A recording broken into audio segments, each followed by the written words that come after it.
नमस्कार। आज हम बात करेंगे एक ऐसे प्लैनेट के बारे में जिसके वजह से जीवन में 90% लोग इस दुनिया में परेशान रहते हैं। किसी के जीवन में परेशानी कम होती है, किसी की में ज़्यादा होती है। डिपेंड करता है कि ये कुंडली में कितना खराब है और क्यों इसकी वजह से लोग परेशान रहते हैं। केवल इस एक ग्रह को अगर समझ लिया जाए, बाकी को आप समझें या ना समझें, मगर एक इस ग्रह को अगर ठीक कर लिया जाए तो डेफिनेटली हम जीवन के अंदर सभी सुखों की प्राप्ति कर सकते हैं। That is the very very big and important planet in our horoscope. और इसको हम एक प्रैक्टिकल कुंडली के माध्यम से समझेंगे। एक व्यक्ति का, एक लड़की का चार्ट लिया है, उसकी कुंडली में कैसे ये चेक किया जाए कि ये प्लैनेट कितना स्ट्रांग है, कितना कमजोर है, कैसे इसको पावरफुल करना है। सबसे इंपॉर्टेंट कि क्या हम चीजों को ठीक कर सकते हैं। तो सबसे बड़ा सवाल ये आता है कि प्रेडिक्शन तो हम समझ सकते हैं कि अच्छा है, खराब है, ये रिजल्ट है, वो रिजल्ट है, मगर उसको इम्प्रूव कैसे करना है, ठीक कैसे करना है, लाइफ को सेट कैसे करना है, ये इंपॉर्टेंट है। और ये लाल किताब में बहुत ही सुंदर तरीके से बताया गया है। तो यहाँ पर हमारी कुंडली के अंदर सबसे पहले समझना होगा कि कुंडली के सबसे इंपॉर्टेंट हाउस कौन कौन से होते हैं। सेकंड हाउस, सेकंड हाउस किसका होता है? हमारे वाणी का, हमारे धन का और हमारे परिवार का। तो जीवन में जिसके बोल अच्छे हैं, जिसकी कम्युनिकेशन स्किल अच्छी है, वो दुनिया के अंदर हर आदमी का मन जीत सकता है, अपने काम निकलवाने में एक्सपर्ट हो सकता है। धन, तो यहाँ पर अगर आपके पास अच्छी वेल्थ है तो आप जीवन के अंदर कितनी परेशानी हो उसको किसी न किसी प्रकार से मैनेज कर लेते हैं, लगभग 70 to 80% को। मगर कुछ परेशानियां तो ऐसी जिसका इलाज धन भी नहीं है। जैसे कि कुंडली के नेक्स्ट हाउस की बात करें तो फिफ्थ हाउस, फिफ्थ हाउस किसका है? हमारी संतान का। तो संतान हो गई, एजुकेशन हो गई, शेयर मार्केट हो गई, और आपका हमारे जीवन में मधुर संबंधों का कारक भी फिफ्थ हाउस ही है। आप इसको कह सकते हैं कि रोमांस का हाउस। तो यहाँ पर कुंडली के अंदर अगर ये हाउस वीक है या खराब है तो यहाँ पर बहुत बड़ी परेशानी जीवन में दे के रखता है। क्यों? शादी के बाद आपको शादी का जो सुख है वो प्रॉपर प्राप्त नहीं हो पाता, मगर जीवन एक चलती का नाम गाड़ी जैसा दिखाई देता है। एक कब्र का हाल मुर्दा जानता है। तो यहाँ पर फिफ्थ हाउस संतान का भी है। संतान को लेकर परेशानी कोई ना कोई बनी रहे, संतान का सेट ना होना, संतान को लेकर किसी प्रकार के कोई हेल्थ इशू रहना, तो लोग वक्त जीवन में बहुत दुखी रहते हैं। और अगर यही संतान शुरू से ही पढ़ाई में लायक रहे, स्वस्थ रहे, जीवन में तरक्की करे, तो मन को एक शांति सी बनी रहती है। तो कुंडली का fifth house is very very important house. तो सेकेंड हाउस, फिफ्थ हाउस, इसके बाद आ जाता है नाइन्थ हाउस। नाइन्थ हाउस किसका है? हमारे फादर का और साथ ही हमारी किस्मत का। तो कुंडली के सबसे इंपॉर्टेंट हाउस इसको भी कह सकते हैं, क्योंकि जीवन में हम कितनी भी मेहनत क्यों ना कर लें, कहते हैं ना कि मिलता वही है जो किस्मत में लिखा होता है। तो किस्मत को किससे देखा जाता है? कुंडली के नाइन्थ हाउस से। If this house is powerful, और इस हाउस का जो कारक और मालिक ग्रह है वो पावरफुल है, तो डेफिनेटली हम कह सकते हैं कि ये व्यक्ति भाग्यशाली है। जीवन में इसको भाग्य से बहुत कुछ मिलेगा। और जब भाग्य स्ट्रांग होता है तो जहां तक को जीवन में पता ही नहीं लगता कि चीजें उसको कैसे मिलते जा रही हैं, और सामने वाला व्यक्ति कहता है कि इसकी तो किस्मत बहुत अच्छी है। 11th हाउस, नेक्स्ट हाउस कौन सा हो गया? 11th house. 11th हाउस की जब बात करते हैं तो 11th हाउस किसका है? हमारी इच्छाओं की पूर्ति का। जीवन में जो आप सोचते हैं कि मेरा घर इतना बड़ा हो, मैं जीवन में इतनी तरक्की करूं, ये काश ऐसा, कई बार एक मन में कल्पना रहती है कि काश मेरे पास ऐसा होता, या काश मुझे जीवन में ऐसे मिल जाए। तो वो इच्छाओं की पूर्ति 11th हाउस से देखी जाती है। अगर कुंडली में 11th हाउस अच्छी पोजीशन में है तो डेफिनेटली एक दिन आपकी इच्छाओं की पूर्ति अवश्य होती है, और आपको पता भी नहीं लगता कब हो गई। मगर यहाँ पर हम हमेशा बात कैसे करते हैं कि कुंडली का कोई भी हाउस कमजोर हो या पावरफुल हो। पावरफुल है तो उसको और ज्यादा कैसे करना है, और कमजोर है तो उसको ठीक कैसे करना है, इंप्रूव कैसे करना है, ताकि वो जो चैलेंजेस लाइफ में देने वाला है उससे बचा जा सके। 11th हाउस सबसे ज्यादा इंपॉर्टेंट क्यों भी है? क्योंकि इच्छाओं की पूर्ति होगी किससे? इनकम से। तो आपकी आय कितनी रहने वाली है, कितना पैसा आप जीवन में कमाएंगे, that is seen from 11th house. इसके बाद आपके खर्चे ज्यादा रहेंगे या इनकम ज्यादा रहेगी, विदेश यात्रा का सुख प्राप्त होगा, या सारा का सारा पैसा जो है वो आपकी इच्छा के विरुद्ध अस्पताल में, बीमारी में, आपका कोर्ट कचहरी में खर्च होगा, ये देखा जाता है 12th हाउस से। तो कई लोग जीवन में पैसा कमाते रहते हैं मगर उनकी कुंडली में ऐसे योग होते हैं कि वो जीवन पर्यंत अस्पताल या कोर्ट कचहरी के चक्कर लगाते रहते हैं, मेंटल स्ट्रेस अननेसेसरी का रहता है, तो वो पैसा भी किस काम का, जो इन्हीं सब चीजों में खर्च हो। तो यहाँ पर 12th हाउस अगर कुंडली में अच्छा है तो क्या करेगा, विदेश सुख देगा। साथ ही 12वां घर है शैया सुख का। शैया सुख का मतलब रात्रि के आराम का। इसका सीधा सीधा कनेक्शन 2nd हाउस से भी होता है। और यहाँ पर आपको पता है कि 12th हाउस में काल पुरुष की कुंडली के हिसाब से 12 नंबर की राशि आती है। 12 नंबर की राशि के अंदर यानी कि मीन राशि में शुक्र उच्च के होते हैं। तो शुक्र यहाँ पर सीधा सीधा मैरिड लाइफ और आपके लाइफ पार्टनर से कनेक्ट होते हैं। 12th हाउस में ही जाकर उच्च के क्यों हुए, क्योंकि शुक्र 12th हाउस में रात्रि का सुख जातक को जीवन में कितना मिलेगा उसको भी बताते हैं, लाइफ पार्टनर के साथ उसके रिलेशन को भी बताते हैं। तो यहाँ पर 12th हाउस। अब आप एक बात को समझिए कि यहाँ पर कुंडली के अंदर टोटल 12th हाउस हैं और इनमें से 5 हाउस की हमने बात करी, 2nd house, 5th house, 9th house, 11th house और 12th हाउस। 5 घर, अगर 5 घर एक ही प्लैनेट कंट्रोल करता हो और वो ही अगर कुंडली में खराब हो जाए तो क्या करेगा, सीधा का सीधा 5 घरों से संबंधित चीजों में प्रॉब्लम क्रिएट करेगा। हालांकि जो लोग लगातार वीडियोस देखते हैं वो समझ गए होंगे कि मैं किस प्लैनेट के बारे में बात कर रहा हूं, मगर जो लोग फर्स्ट टाइम देख रहे हैं वो समझ नहीं पाते कि जीवन के अंदर परेशानी का एग्जैक्टली कारण क्या है। नॉर्मली हम किसके पीछे भागते रहते हैं, शनि, राहु, केतु वगैरह, इनके पीछे भागना चाहिए, मगर उसके भी पीछे जो इन सबके ऊपर बैठा है उसको पकड़ना जरूरी है। तो कुंडली के 12 घर और 9 ग्रह, 9 में से एक ग्रह अकेले 5 घरों को कंट्रोल करता है, तो उसको अगर आप पकड़ लें और उसको ठीक करना स्टार्ट कर दें, और आज आपको जो रेमेडीज बताएंगे that is very easy to do. हालांकि उसकी बहुत अलग अलग टेक्निक हैं। हम बात कर रहे हैं जुपिटर की। जुपिटर यानी कि बृहस्पति महाराज। जब हम काल पुरुष कुंडली की बात करते हैं तो यहाँ पर नॉर्मली हम जीवन में गलती क्या करते हैं कि अपनी कुंडली जो है किसी सॉफ्टवेयर के थ्रू निकाली, जैसे ये कुंडली निकली हुई है, मिथुन लगन की कुंडली है। यहाँ पर नॉर्मली हम क्या देखते हैं, बृहस्पति कहाँ बैठे हैं, 11th हाउस में। 11th हाउस में यानी कि बृहस्पति किस घर के स्वामी हैं, यहाँ पर 9 नंबर यानी कि 7th हाउस और 10th हाउस। 7th हाउस और 10th हाउस का स्वामी 11th हाउस में जाके बैठ गया। इस प्रकार से हम चीजों को चेक करते हैं, करना चाहिए। मगर इसके पीछे जो इसका बेस है वो क्या है, काल पुरुष कुंडली। जब तक उसको नहीं समझेंगे आप प्लेनेट की एग्जैक्टली पोजीशन को और उसको कैसे ठीक रखना है इसको नहीं समझ पाएंगे। काल पुरुष कुंडली क्या होती है, सिंपल सा है। यहाँ पर 3 नंबर लिखा है, 1 नंबर लिखकर स्टार्ट कर दीजिए। जैसे यहाँ 3 है, 4, तो यहाँ क्या जाएगा, काल पुरुष कुंडली में 1, 2, 3, जैसे कि यहाँ पे लिखा हुआ है। तो काल पुरुष कुंडली के अनुसार जो हमारी कुंडली की ये 5 घर हैं, ये अकेले बृहस्पति के पास हैं।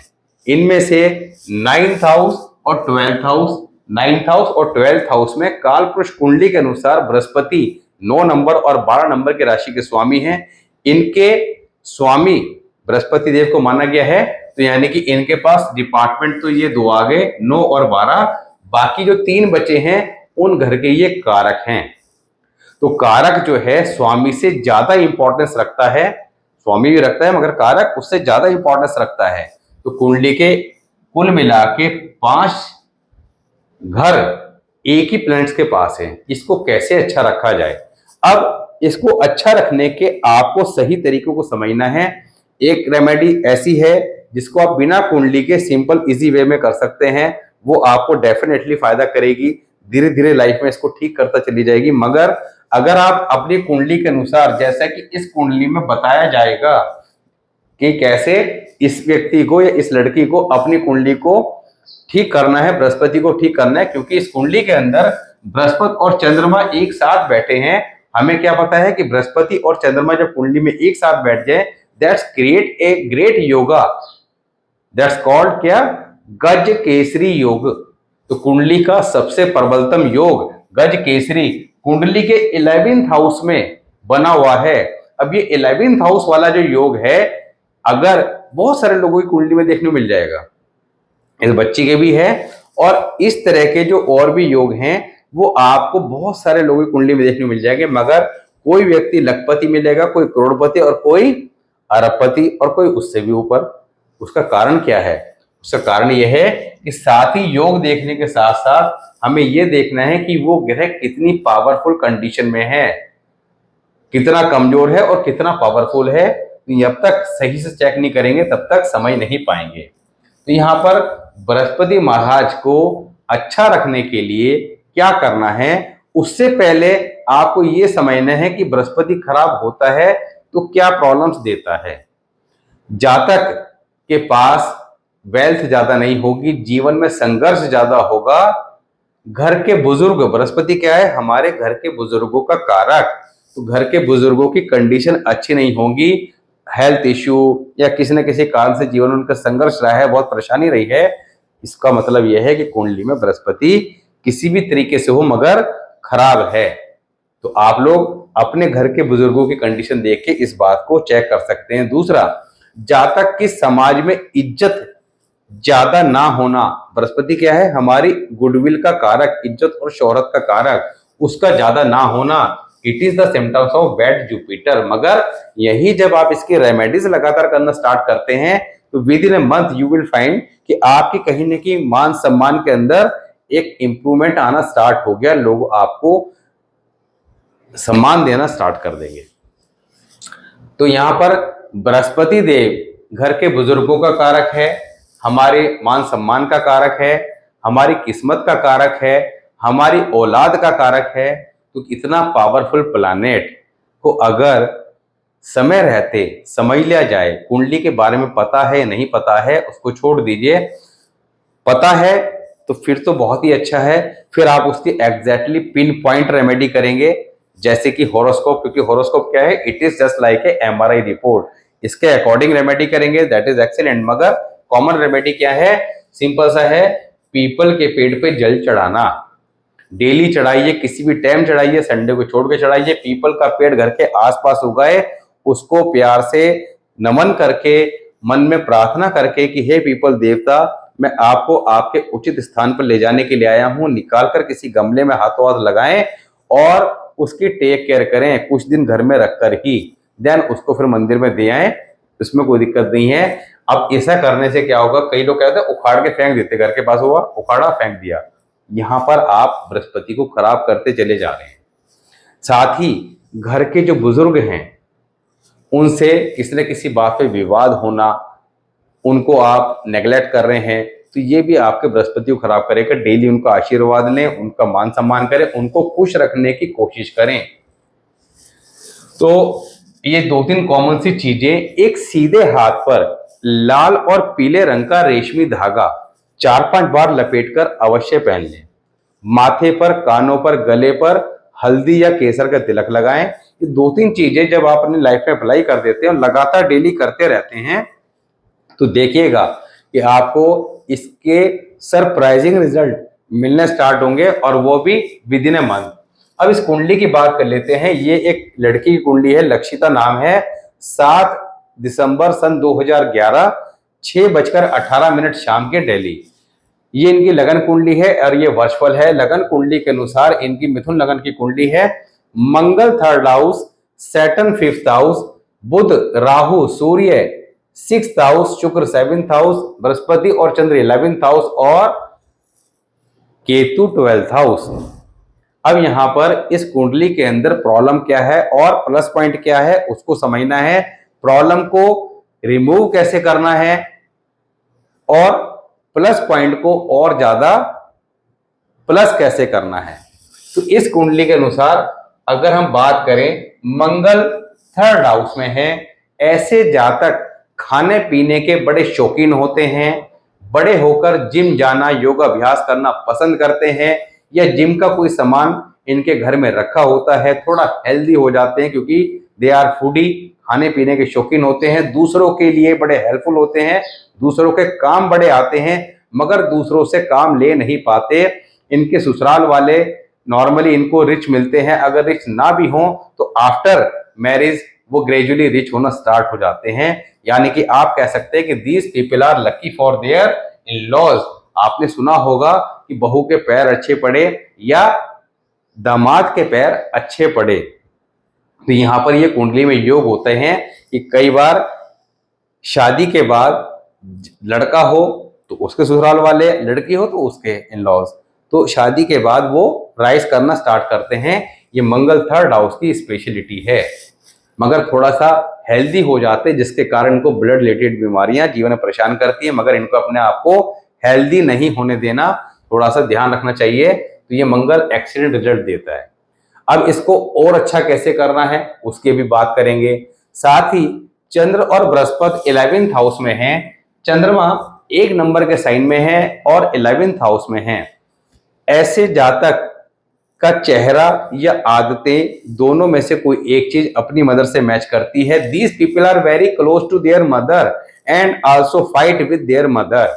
झगड़ा होता रहता है और क्लोज भी होते हैं। These people are very emotional, बहुत भावुक प्रकृति के होते हैं, किसी का दुख देख नहीं पाते, सामने वाले का दुख देखकर खुद दुखी हो जाते हैं। इनकी मदर, क्योंकि जुपिटर साथ में है, मून इज द कारका ऑफ मदर, माँ का कारक है। जुपिटर नॉलेज, मदर इंटेलिजेंट होती है, ज्ञानवान होती है। बृहस्पति 1 नंबर के साइन में है। ऐसे बच्चे खुद भी ज्ञानवान होते हैं, इंटेलिजेंट होते हैं। ज्ञान ज्यादा होने की वजह से they like to advise to other people. थोड़ा कॉन्फिडेंस की कमी जरूर होती है, मगर जीवन में पैसा अच्छा कमाते हैं। कुंडली का 11th हाउस में गज केसरी योग बना हुआ है, मगर उस पैसे को कितना कमाएंगे या कितना हम और उसको इंप्रूव कर सकते हैं, ये अभी बात करते हैं कि कैसे इसको और पावरफुल करना है। Saturn 5th house, Saturn 5th house में अगर बैठे हैं और वो भी थोड़ा सा कमजोर स्थिति में है तो क्या करेंगे। 5th हाउस किसका है, एजुकेशन का। यहां पर संतान का है, तो संतान को लेकर प्रॉब्लम रहेगी। कब रहेगी, क्योंकि अभी अगर हम देखे जाएं तो बच्चे की जो उम्र है 7/12/2011, 14 साल की सारी है।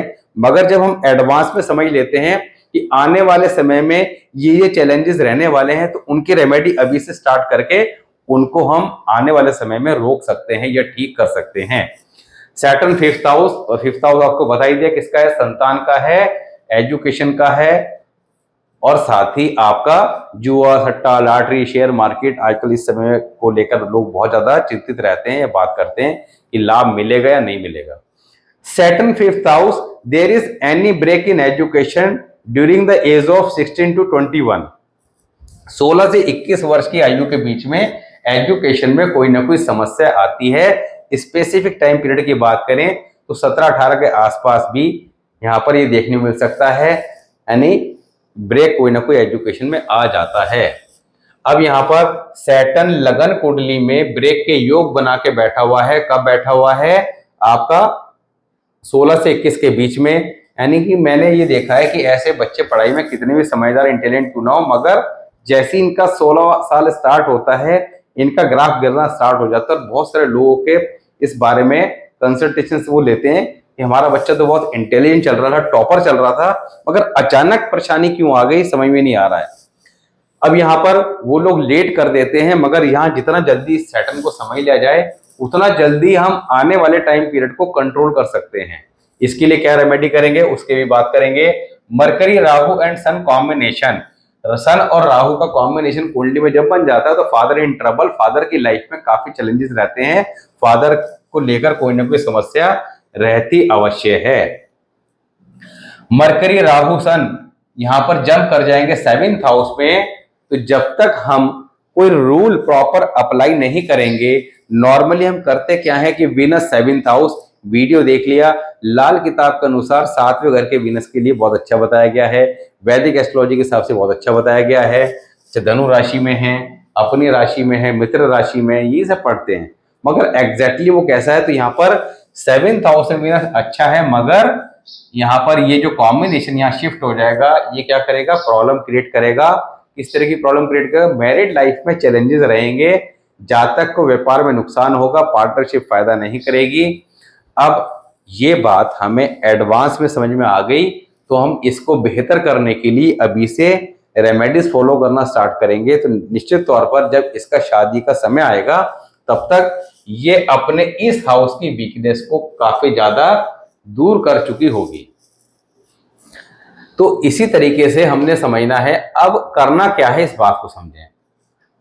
यहां पर सीधे हाथ में एक 50 ग्राम लगन कुंडली के उपाय कैसे काम करेंगे, धीरे धीरे काम करेंगे। इसलिए कहते हैं कि जितना जल्दी इनको समझ के इनके उपाय स्टार्ट कर दें, ये लॉन्ग लाइफ काम करेंगे। क्योंकि जैसे अभी इनके लिए क्या करना है, एक 50 ग्राम का चांदी का कड़ा सोने व तांबे की कील लगवाकर सीधे हाथ में पहन लें सोमवार के दिन। अब एक बार पहन लिया, आजीवन भर की छुट्टी हो गई, पहने रखना है, तो ये धीरे धीरे काम करता रहेगा। दूसरा, मरकरी, राहु एंड सन कहां पर है? 6th हाउस में। अब यहां पर ये कॉम्बिनेशन का मतलब क्या है कि सूर्य ग्रहण भी कुंडली में बना हुआ है। कोई भी ग्रहण कुंडली में जब बनता है तो 45 वर्ष की आयु तक जीवन में संघर्ष अवश्य देता है। मगर क्या 45 वर्ष की आयु की वेट करनी है? नहीं करनी है। तो हर साल सूर्य ग्रहण या जो भी ग्रहण कुंडली बना हुआ है, चंद्र ग्रहण हो या चंद्र ग्रहण, सूर्य ग्रहण हो तो सूर्य ग्रहण, उसका उपाय हर साल अवश्य करते रहें। क्या करना है? नॉर्थ फेसिंग हाउस में कभी नहीं रहना ऐसे बच्चे को। अगर रहेंगे तो डेफिनेटली प्रॉब्लम विल कम। दूसरा, लेड मेटल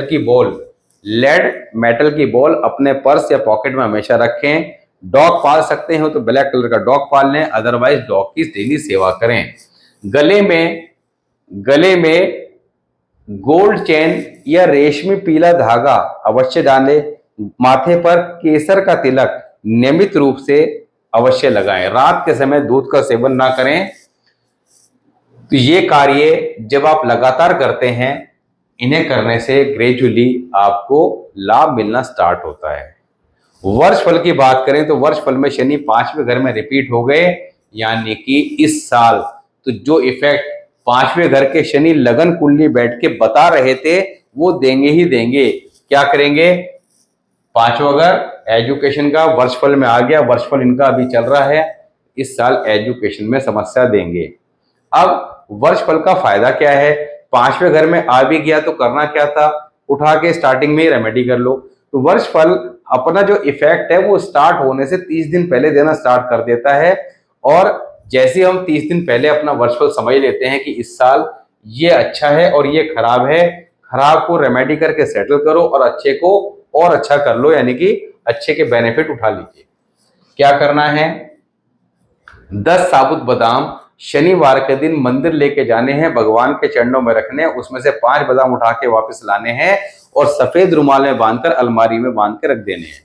दूसरा, हर शनिवार सरसों के तेल की बोतल शनि मंदिर में रात के समय देते रहनी है। डेली गंगा जल अपने ऊपर छिड़कना है और 10 तांबे के टुकड़े, 10 गुड़ की डली बृहस्पतिवार या